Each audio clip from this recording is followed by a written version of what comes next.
In today's video, I'm going to teach you how to invite additional attendee in Microsoft Outlook meeting.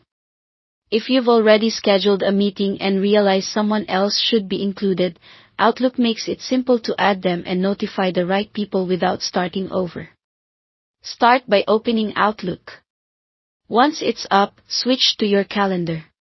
You'll usually find Calendar on the left side of the app. Click it to see your schedule. Locate the meeting you want to update. If it's a recurring meeting, when you open it, Outlook may ask whether you want to edit just this occurrence or the entire series. Choose the one you intend to change so you don't accidentally update the wrong scope. Double-click the meeting to open its details. In the meeting window, look for the attendee area, which is typically labeled To or Invite Attendees.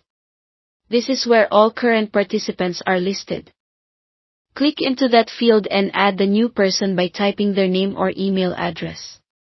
Outlook will try to autocomplete from your contacts and directory, which helps avoid typos. If you prefer, you can open your address book from here and select the person that way.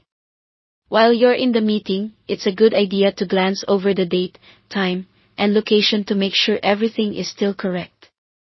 If you use Scheduling Assistant, you can quickly check the new attendees' availability, but that's optional.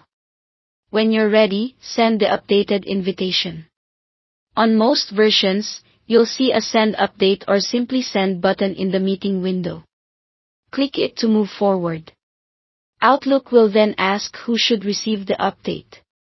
Choose only added or change attendees if nothing else about the meeting has changed and you don't want to resend to everyone.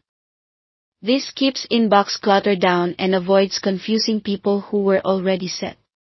Choose all attendees if you change details like the time, location, or meeting link, or if you want to ensure everyone has the latest version regardless. After you send, the new attendee will receive an invite just like the original participants. They can accept, tentatively accept, or decline, and their response will appear on your meeting tracking. If it's an online meeting, the invite they receive will include the join link automatically. That's it. Thanks for watching.